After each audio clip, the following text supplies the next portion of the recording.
Nous suivons à travers ce magazine Au-delà de l'actualité. Nous avons le plaisir de recevoir pour vous dans ce numéro l'honorable Alphonse Benza Kongaoui. L'honorable Alphonse Benza Kongaoui est élu du territoire de Koungou dans la province du Sud Ubangui. Il est vice-président des députés nationaux du Sud Ubangui. Il est également président de la sous-commission suivi et évaluation de l'Assemblée nationale. Ce n'est pas tout. L'honorable Alphonse Benza Kongaoui est également chef des travaux à l'université de Kinshasa. Bonsoir, honorable. Bonsoir, madame. Alors, nous vous recevons aujourd'hui en pleine ouverture de la session de mars à la Chambre basse du Parlement. La session s'est ouverte ce 15 mars 2021 à l'Assemblée nationale. Mais bien avant l'ouverture de la session, honorable, vous étiez en vacances parlementaires, dont vous étiez allé vers votre base, sûrement à Koungou, dans le territoire de Koungou, dans le sud Ubangui. Comment s'est passé vos vacances parlementaires? Merci beaucoup, madame, de l'opportunité que vous m'offrez. Je salue tous les téléspectateurs de votre chaîne, mais aussi je profite de l'occasion pour saluer tous mes électeurs qui me suivront en ce moment. En tout et pour tout, c'est une aubaine que vous m'offrez afin de m'exprimer et ainsi dire aux uns et aux autres ce que sont nos préoccupations et ce que sont nos attentes par rapport à la session qui va devoir commencer. Mais aussi, avant que nous ne puissions procéder à l'ouverture de l'actuelle session du mois de mars, nous étions dans nos bases respectives. Nous avons eu l'occasion de rencontrer nos électeurs, prêter oreille à leurs desiderata. Nous avons réussi à les écouter. Ils nous ont exprimé plusieurs préoccupations qui sont les leurs, entre autres les problèmes socio-économiques. Comme d'aucuns le savent, depuis un certain temps, nos conditions de vie ou les conditions de vie de nos populations vont du mal au pire et du pire au pis. Ce qui veut dire que aujourd'hui, dire que la situation des Congolais est luisante, c'est mentir à longueur de journée. Bref, nous avons eu le temps de partager ces stigmates des souffrances de nos populations avec elles-mêmes et elles ont réussi à nous poser leurs divers problèmes. Entre autres, pour ceux qui sont les enseignants, il y a la situation de NP qui jusque-là n'est pas encore réglée de manière définitive et pérenne. Il y a la situation des NU, des gens que l'État a utilisés pendant longtemps mais qui ne sont pas encore reconnus par cet État. Mais aussi il y a un problème d'harmonisation des salaires. Faire en sorte que le même salaire qui est payé dans les villes, surtout à Kinshasa, soit aussi payé dans les milieux extra-urbains ou dans les milieux ruraux. Cela frise un peu de l'injustice. Bref, du côté de l'enseignement et même nos enseignants au niveau primaire, jusque-là par rapport à la situation liée à la gratuité de l'enseignement, les enseignants de l'école primaire ou des écoles primaires ne sont pas encore totalement pris en charge. Il y a quand même des solutions qui sont préconisées depuis un certain temps, mais ces solutions ne sont pas encore concluantes, ni, je peux dire, exhaustives. Voilà pourquoi nous demandons à ce que l'État puisse y veiller sérieusement. Ça, c'est du côté de l'enseignement, au niveau de l'EPST. Mais au niveau supérieur universitaire, n'en parlons même pas. Il y a essaimage actuellement, surtout dans mon territoire de Koungou, dans le sud Ubangui. Dans le sud Ubangui, bien sûr, des institutions supérieures universitaires qui ne disent pas leur nom. Quelqu'un se réveille un matin, il va dans un groupement, il va dans une localité, il crée une institution supérieure universitaire et il commence à enseigner, on ne sait pas. Ils enseignent quoi? Ils disent quoi aux enfants? Bref, si nous ne faisons pas attention, c'est une sorte d'un cercle vicieux en termes de propagande intellectuelle, c'est-à-dire sur le plan intellectuel, nous sommes en train de préparer des semi-lettrés ou des illettrés ignorants qui demain seront un danger permanent pour notre société. Et nous avions profité de l'occasion aussi pour recueillir tous ces besoins afin de le ramener au ministre de l'ESU, afin que ces institutions qui fonctionnent dans nos milieux respectifs, c'est-à-dire nos structures électorales respectives, soient le reflet de l'élite intellectuelle, de l'élite scientifique que nous voulons pour notre Congo de demain. Alors vous avez un rapport, vous avez été en contact avec vos électeurs, vous avez un rapport. Oui, donc par rapport d'abord à ces deux secteurs de l'enseignement supérieur et les PST, vous avez dressé vraiment un tableau sombre par rapport à ce que vous avez vécu là-bas dans votre base, dans le sud du Bangui, dans les territoires du Congo. Alors vous avez un rapport à présenter au niveau de l'Assemblée nationale par rapport. Quelles sont vos attentes? Que devriez-vous faire, vous et vos collègues, étant que députés, par rapport à tous ces problèmes que vous avez relevés? Mais madame, avant que je ne réponde même à ta préoccupation, avant de quitter même Guémena pour arriver à ma chaussée électorale, mais c'est le parcours du combattant, l'état de route. Même nos populations, pour sillonner ou circuler, c'est vraiment un parcours de combattants. Ce qui fait que nos états de route restent à désirer, les routes de cette agricole. Nous apprenons qu'il y a des moyens qui sont mis en jeu, des moyens qui sont mis à la disposition des décideurs pour que ces conditions changent. Mais jusque-là, rien n'est encore fait. Les ponts qui relient les différentes localités, les différents groupements, n'en parlons même pas. Bref, nous avons établi un rapport des vacances parlementaires que nous allons déposer auprès de notre bureau de l'Assemblée nationale.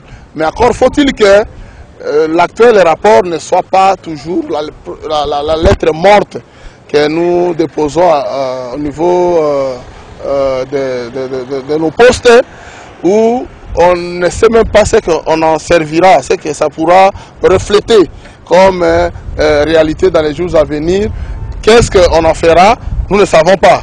Oui, vous amenez un rapport, vous dites ce que vous avez vécu sur le terrain, la situation réelle de nos populations. Vous dites ça au bureau de l'Assemblée nationale, qui est censé transmettre les désirata de la population, qui nous a mandatés au niveau du bureau de l'Assemblée nationale, afin que leurs cris d'alarme trouvent des réponses idoines.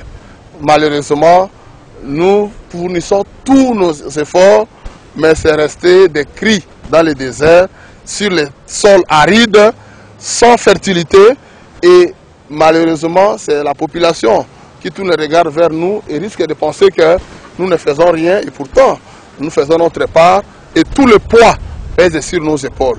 Un peu comme d'aucuns diraient, leurs inputs, leurs demandes sont introduites auprès de la boîte de conversion que nous sommes, c'est-à-dire l'institution Assemblée nationale, mais en même temps, nous cherchons à convertir cela en output, c'est-à-dire des réponses appropriées, afin que cette population s'estime heureuse d'avoir mandaté de bons élus, mais ce sont les décideurs qui par moment ou qui souvent nous déçoivent dans leur prise de décision, qui ne rencontrent pas forcément l'assentiment de la population. Alors les décideurs vous déçoivent. Des retours après vos vacances parlementaires, c'est la rentrée parlementaire de mars. Et dans son discours, le président de l'Assemblée nationale, Christophe Mbosso, a promis cette fois-ci, par rapport à vos plaintes, cette fois-ci, que le contrôle parlementaire, les débats se feront chaque mercredi, parce qu'il a reçu toutes vos plaintes. C'est votre satisfaction? Un vœu pieux, c'est bien, nous prenons ça en compte, mais ça ne nous rassure pas encore, puisque tout dépend de la manière dont cela sera traité. Vous ne croyez pas en lui? Croire en lui est une chose, mais le voir à l'œuvre en est une autre. Ce qui importe n'est pas seulement d'inviter un mandataire, moins encore un ministre. Il ne faut pas donner l'impression que nous sommes en train de présenter une pièce théâtrale. Il faut montrer à la population que si les problèmes qui sont posés dans X secteur sont soumis à l'appréciation du décideur, c'est-à-dire du ministre, il faut que cela trouve des solutions. S'il ne le fait pas comme il se doit, s'il faut qu'il soit sanctionné, c'est-à-dire qu'il soit démis de ses fonctions pour servir de leçon à ou à celui qui va lui succéder, que celui-là prenne les choses au sérieux. Il se fait malheureusement que généralement, lorsque nous invitons les ministres lorsque nous invitons les mandataires, il se pose de sérieux problèmes. Il y a des tendances politiques. Tantôt on se dit on est des, je ne sais de quelle famille politique, de l'opposition. Mais là c'est à votre niveau les députés, à votre niveau des députés. Sérieusement problème, mais qui orchestre tout cela. C'est le bureau qui gère toutes ces situations-là et c'est là au détriment de la population qui nous a mandaté. Madame, je te donne un seul exemple. Depuis bientôt 4 ans, nous avions écrit et obtenu du gouvernement central par le truchement du Premier ministre Ilunga Ilukamba l'envoi de quelques bacs pour la traversée de Dongo vers Congo-Brazzaville et pour relier le territoire de Kungu par l'axe Mogalo Yembongo, c'est-à-dire relier Kungu-Libengue. Mais au moment où je te parle, madame, ces 2 bacs moisissent à Dongo. J'ai écrit, je suis allé chercher à rencontrer le DG de l'office de route. Je me suis promené comme un fou pour demander audience afin que l'on rende opérationnel ces bacs. Personne ne m'a prêté oreille et pourtant, ces bacs, leur opérationnalisation ne serait pas gratuite. Ça va faire entrer de l'argent dans la caisse de l'État et ainsi sécuriser la circulation, les traversées de nos frères et sœurs, puisque en traversant, on peut se noyer et ça peut poser toujours problème. Ça, c'est parmi des questions très importantes que nous ne cessons de soulever à ceux qui décident ou à ceux qui ont la signature afin de lever l'option. Mais la levée des options pose toujours problème. Alors aujourd'hui, on se demande, ceux qui dirigent sont au service de qui?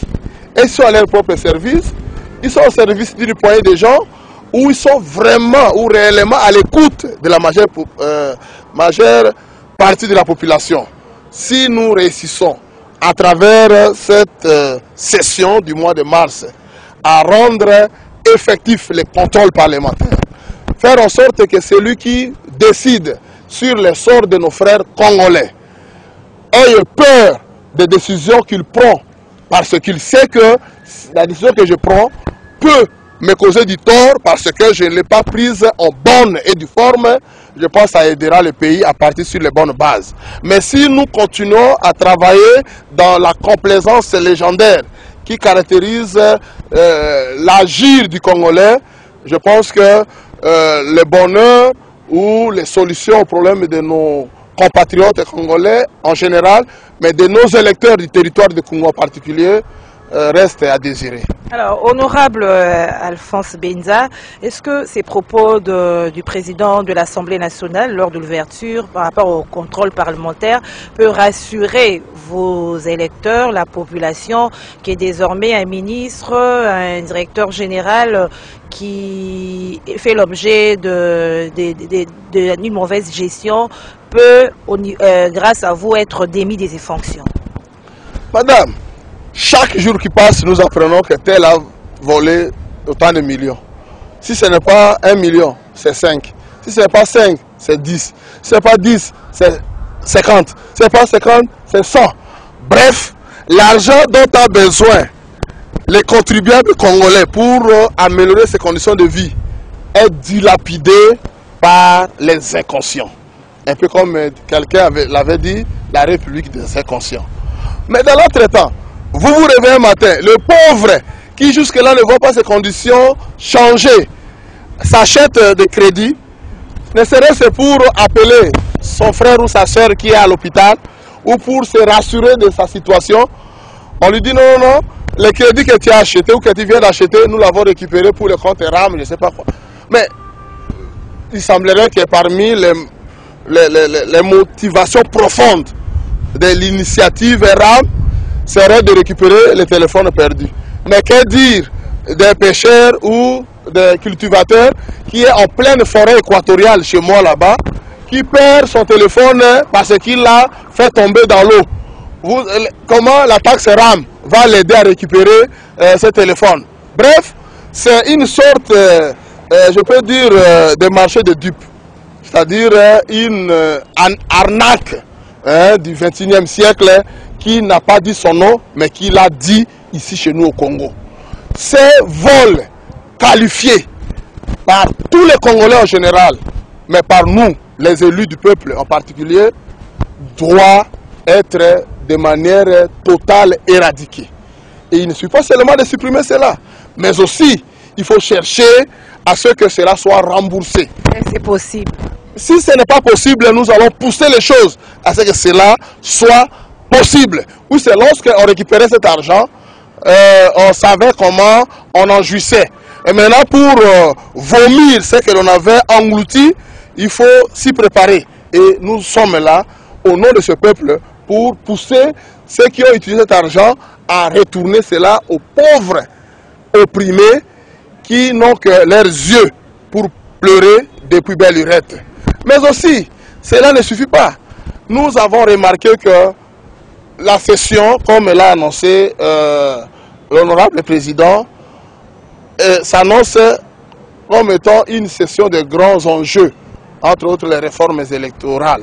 Alors, est-ce que c'est aussi votre avis? Quelle serait, selon vous, quelle aurait été la priorité? Vous êtes de même avis que le président, que la session sera plus consacrée aux réformes pour le cycle électoral, ou vous aurez souhaité qu'il y ait d'autres priorités? La première priorité des priorités, c'est d'abord de réformer. Pourquoi nous devons procéder aux réformes électorales? Donnons l'occasion à notre peuple de se choisir de nouveaux dirigeants à l'horizon 2023. Alors le social, vous n'en faites pas une priorité, vous les députés? Mais qu'est-ce que vous pensez du social? On peut dissocier le social de la légitimité de ceux qui gouvernent. Si ceux qui gouvernent ne sont pas légitimes, ceux qui gouvernent ne reflètent pas la volonté du peuple, quels que soient les moyens que vous mettez à leur disposition, ils vont se comporter en prédateurs. Voilà pourquoi nous disons, procédons aux réformes électorales afin de permettre à notre population de se choisir des bons dirigeants en 2023 et que les institutions qui seront issues de cette volonté réelle de la population soient les reflets de celle-ci et que ces institutions soient vraiment au service de la population afin de l'aider à voir sa situation changer. Pourquoi je parlais du social, honorable? Parce que vous faites les élections une priorité. Au cas où les mêmes personnes qui dirigent les pays ou les mêmes personnes qui ont mal dirigé le pays revenaient au pouvoir, vous ne voyez pas que vous avez fait des élections une priorité alors que le social va redémarrer le même?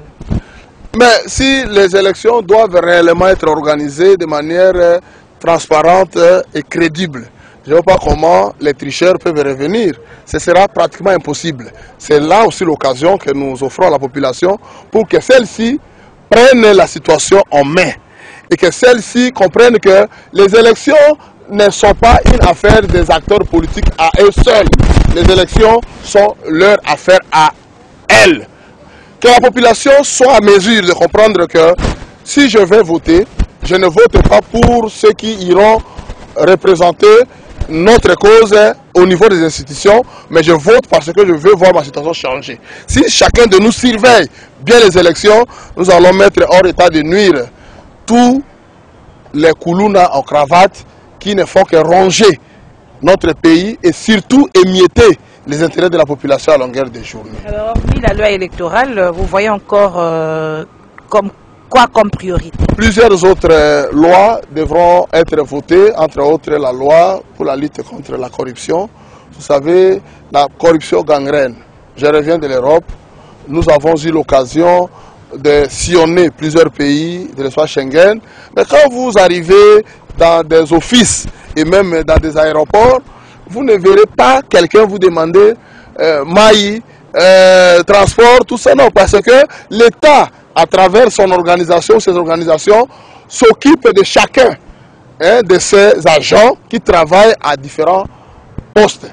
Mais chez nous, partout où vous passez, Madé Suabana, si ce n'est pas les Madé Suabana, c'est Maya Komela, transport, ainsi de suite. Cela crée une sorte de dépendance psychologique à tel enseigne que quelqu'un qui était censé prendre de bonnes décisions ne sait plus le faire parce qu'il attend quelque chose de son interlocuteur ou de celui qui est en face de lui.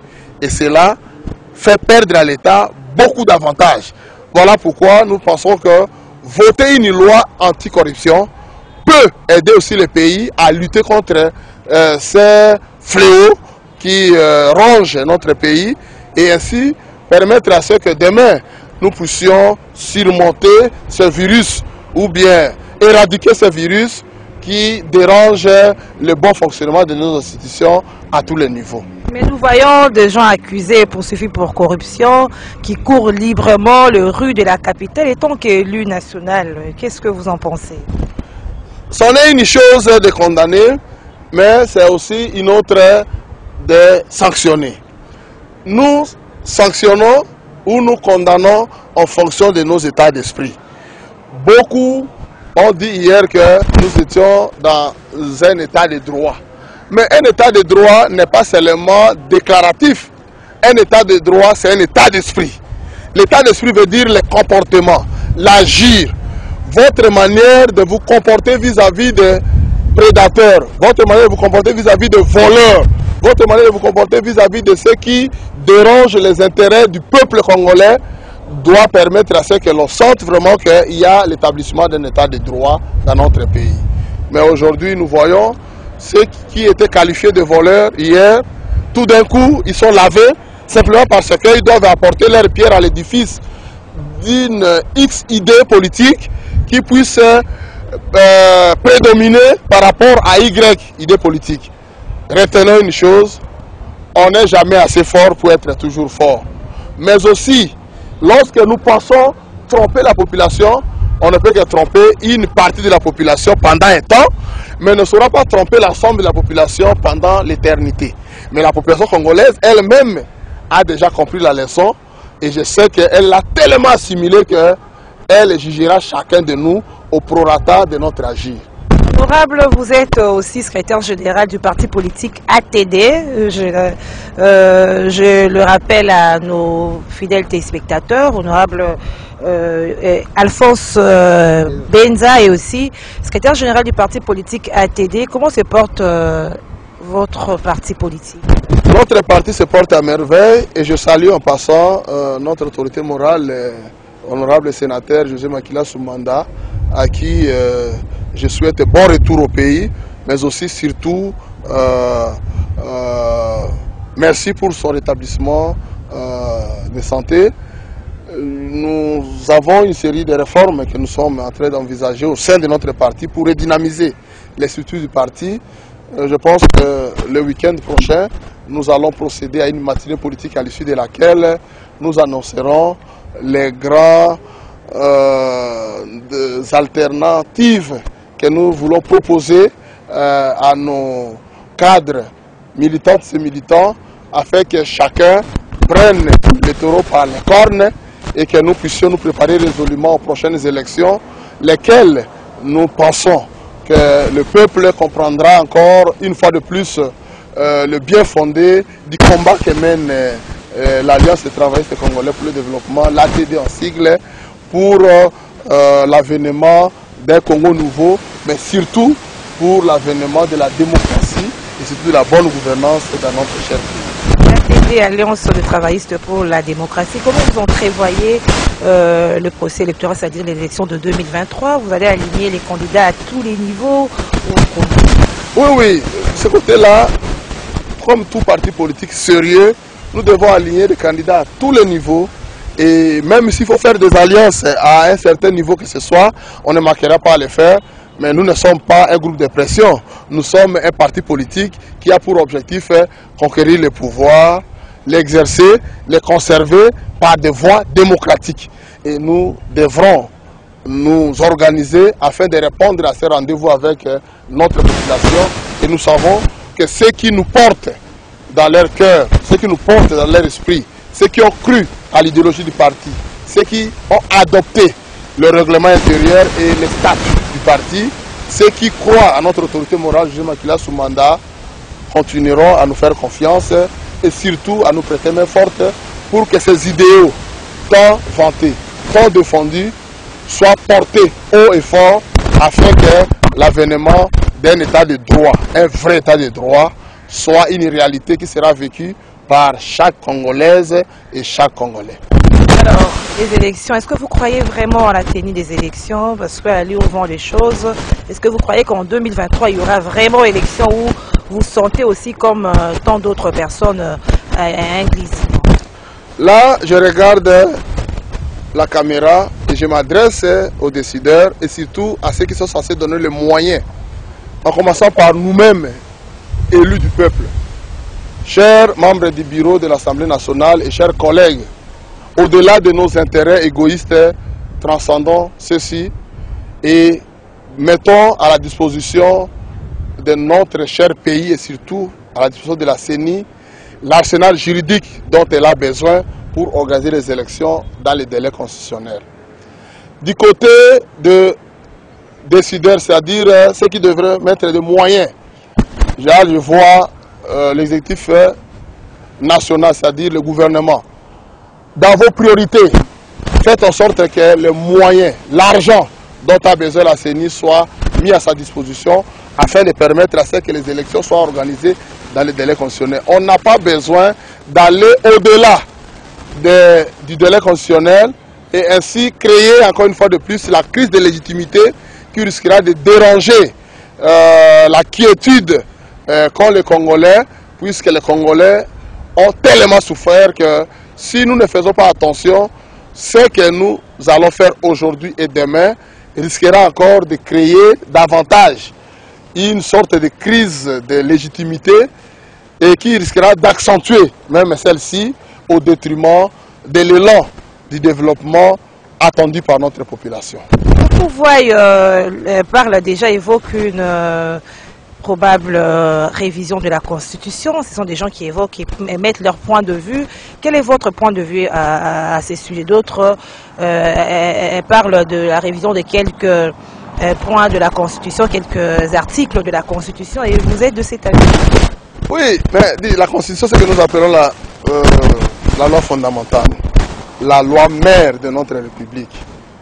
Mais on va la réviser comment? Est-ce que nous parlons des amendements ou de la révision? S'il faut réviser, il faut aller au référendum. Or, le référendum égale moyen. Le référendum représente des élections. Oui, c'est les mêmes moyens qui sont mis pour organiser les élections, ne sont pas trop éloignés de ceux qu'on met pour organiser les référendums. Si nous disons qu'on n'a pas assez de moyens pour organiser les élections et que nous voulons aller au référendum, je pense que c'est vouloir une chose et son contraire. Ça, c'est une chose. Et de deux, si nous voulons réellement amender la Constitution, mais il y a des articles verrouillés auxquels nous ne peut pas toucher. Par exemple, le régime politique de notre pays. Actuellement, il est semi-présidentiel. Peut-être lors des prochaines émissions, j'aurai l'occasion de vous expliquer comment un régime politique peut être à la base du développement ou du sous-développement d'un pays. Mais aussi, on peut dire non, le mandat du chef de l'État. Est-ce qu'il peut être de combien d'années? Est-ce qu'il peut être prolongé? Est-ce qu'il peut être infini? Est-ce que tout ça? Ces questions, nous les avons présentes à l'esprit. Mais ce que je puis demander à chacun de nos frères, à chacune de nos sœurs, c'est que même si nous avions ces velléités, retenons une chose, notre population a quitté déjà la culture politique paroissiale vers une culture politique de réflexe. Elle comprend du bout du doigt ce qui se fait, ce qui se fera pour son intérêt ou contre son intérêt. Et tout celui qui osera passer outre la volonté de la population risque de la rencontrer sur son chemin. Et c'est là où chacun de nous va chercher où mettre son nez. Alors, honorable Benza Kongawi, je rappelle que vous êtes élu de Kungu dans la province du Sud, Ubangui. Vous revenez d'un voyage, vous les députés catholiques, vous étiez à Rome. Vous nous faites un bref résumé de votre séjour auprès du Saint-Père.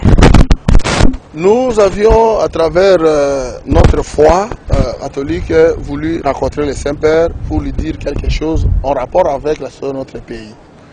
D'abord, lui montrer ce qui se passe à l'est du pays, les sécurités grandissantes, récurrentes, permanentes, et devenir en quelque sorte un cancer. L'importance du Saint-Siège tant sur le plan politique que sur le plan spirituel, on le lui a dit. Et de deux, on a profité de l'occasion pour lui demander, puisqu'il y avait aussi le processus de la canonisation de bienheureux Isidore Bakanja et de la bienheureuse Anoalité Nengapeta. Nous lui avons demandé de les porter dans ses prières afin que ce processus de canonisation puisse aboutir tôt ou tard. Mais aussi, nous avons remarqué que les Congolais sont tellement divisés entre eux qu'on a besoin d'une réconciliation entre Congolais.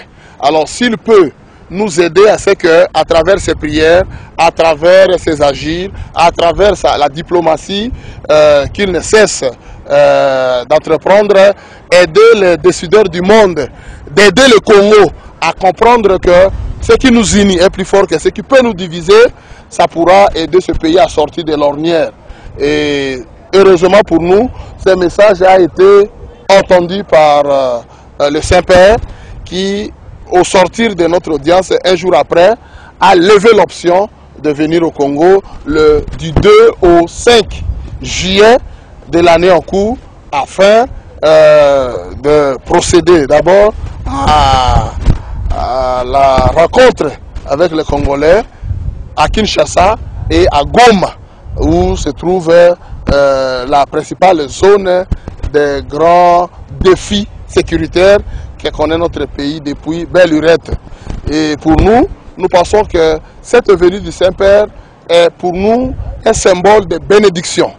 Alors, même si nous avons des choses qui nous divisaient, essayons de les transcender afin de l'accueillir comme il se doit, afin que à son retour, où toutes les caméras du monde seront braquées si la RDC durant son séjour, puisse comprendre que les Congolais peuvent s'entre-déchirer lorsqu'il le faut, mais aussi peuvent surmonter leurs divergences lorsqu'il faut parler le même langage pour l'intérêt supérieur de notre pays.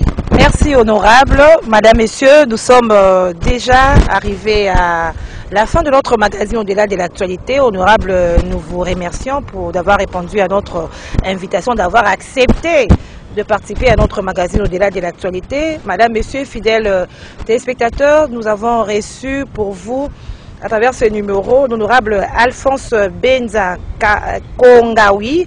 Il est élu de Kungu dans le sud Ubangi. Il est président de la sous-commission suivi et évaluation de l'Assemblée nationale. Il est vice-président des députés nationaux du sud Ubangi. Il est également chef de travaux à l'université de Kinshasa. Ce n'est pas tout. Il est secrétaire général du parti politique ATD. Notre mission est finie. Merci de nous avoir suivis. Nous nous retrouvons au prochain numéro. Au revoir.